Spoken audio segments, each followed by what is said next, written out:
Welcome back again, YouTubers. Play Display here with my weekend comic book pickups. Here we go.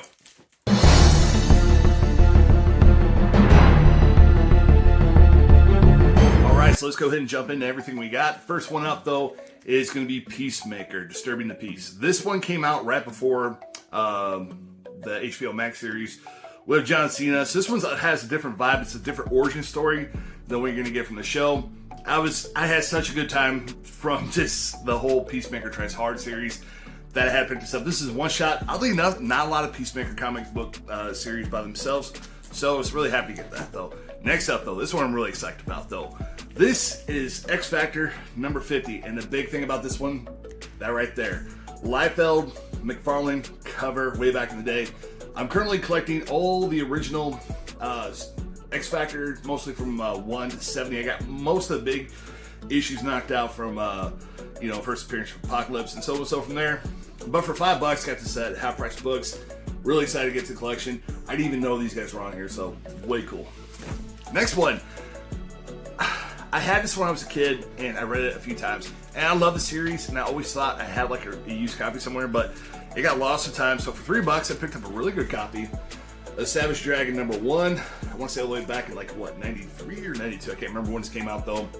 I totally jumped on a lot of the first issues that came out from Image. Savage Dragon by Eric Larson. He still writes for it to this day though. I think he's at issue 265. He takes his sweet time doing it though, but it is still the original guy doing it. And it's an awesome, batshit crazy kind of series. I love it. This one's real cool. I got Legends number 1. You got Darkseid on the cover there. This thing is so rad. It's got Len Wein on it, John Byrne. Such a good issue though. $6. Now, my how do I put it? My half price books area, there's a few people that grade the books. One of them's a really cool guy. I like him. This one, I think he probably graded because he doesn't want to. He's not there to make a ton of money. He's just there to kind of give a fair price for anything that is kind of minor key-ish. Then there's some people that don't know what the hell they're doing. Just put some random Amazing Spider-Man at $10 just because it's from '91.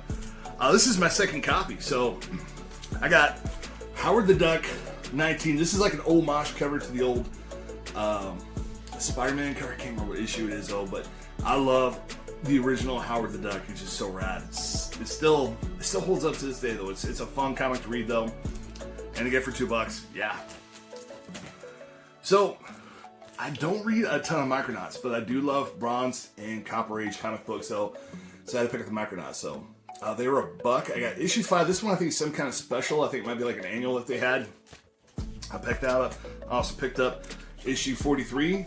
I think this is from the second run because I was kind of looking up on my comic book checklist, and I think there's several volumes of it though. But the thing about Micronauts is they started off as a toy company. So Marvel back then would always do comic book stories for the toy companies. They were best known for G.I. Joe and Transformers, but they did a lot of other toys. They did ROM, Micronauts, and so from there. So I always heard this has to be a good series because even long after the toy line's over with, every now and then they'd still pick up the license. So I guess the Micronaut series had a decent following. I remember the Micronauts toys a little bit. I don't know if I ever had them because I was rough as fuck with my toys, man. Thank God Masters of the Universe was built to last. And G.I. Joe. Next up, this is a very interesting comic though. We don't have any what Psychotronics Work Gun would call 50 centers. We have bargain bucks. And this is $2. All right, I fucked up there, but I'm trying to do this all in one shot. This is Shattered. This whole comic was made by a Macintosh. She's like an old program to just kind of do all the digitized artwork for everything.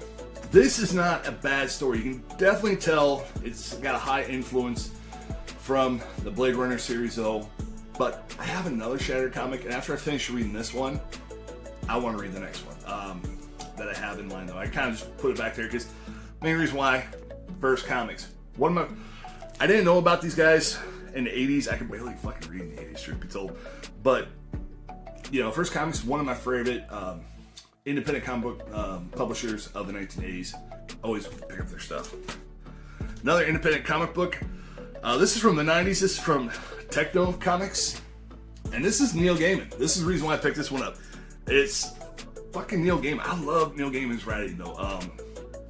He did a bunch of stuff in comics. He just got a very, very cool esoteric. It's about this lizard people-ish, kind of like Overlord, that kind of, I don't know, I think it's hell, but I don't know a bunch of story though, but the first story is really cool. It's about this girl that she's trying to save some money to buy a car, but she wants to become like the first famous illusionist or whatever in magic. So her friend, who's like a total simp, is like doing all this like bullshit stuff. So they find this suit, and the suit comes live, and it's got like an old style, like, you know, I'm trying to get my fist in there, kind of like boxing thing. And I guess this fucking thing comes to life once you put the head on it. Fucked up story. I like it. Try not to cuss so much in this episode. I keep telling myself that, but kind of comes natural, and I'm trying to fix it. Next up, this is really cool. Really cool. The storyline, I don't know. It's kind of campy. It's here. Let me just put it this way. The front cover right here. Jim Lee, Jack the King Kirby. This is awesome. You kind of can tell who did what on the cover here. And the first page, the fifth page, and pages 20 through 29 was illustrated by Jack Kirby. I think this is one of, not his last work that he did, but I imagine he probably worked on several projects. In fact, at the end, they give a little, rest in peace and respect to Jack Kirby when he passed away. This came out in '94, so this is probably one of the last few projects he worked on. I love Jack Kirby. I mean,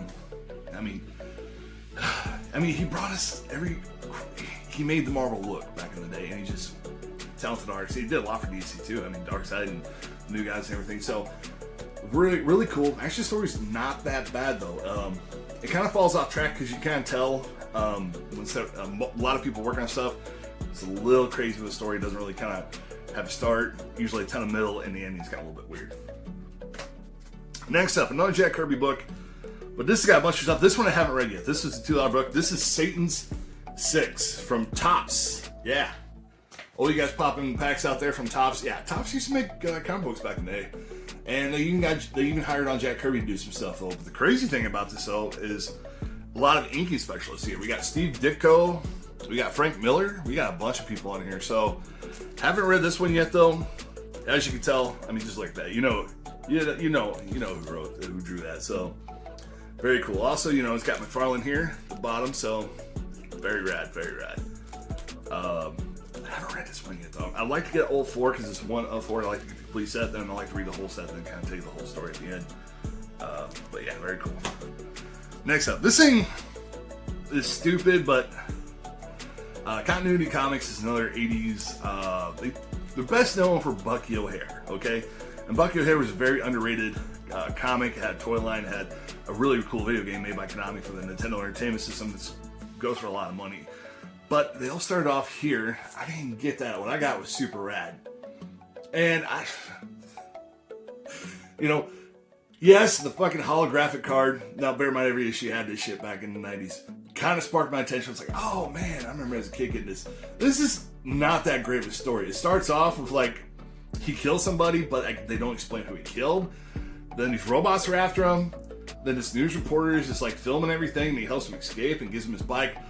It's I don't know. I'm not a fan of it, but it's so bad that it might be great. It's one of those cheap direct-to-video movies that you just tell yourself, this is stupid, but you end up watching it several times. So who knows? And last but not least, I never heard of this comic. I saw this, I knew exactly what it was because I had the video game for this one too. Another video game reference here, but Zen Video Warrior. I think he was known as something else. I think it was called like a ninja or something like that. But oddly enough, I was trying to figure out, what came first, the video game or the comic book, because the comic story was him trapped inside a video game. And he gets out of the video game and then brings, the bad guys into the video game, have them to have a taste of their own medicine. Do I like this comic? Yeah, it's not bad. But the crazy thing about it though is I had this for the Game Boy for a long time, and I did not know it was comic book based. So, crazy thing about though, you can have a totally underground comic that hardly anybody buys, but back in the 90s, if you had the right people behind it, you could probably make a cartoon show, video game, whatever out of it. So, thank you guys so much for sticking around towards the end. Got it in one shot. Love you guys.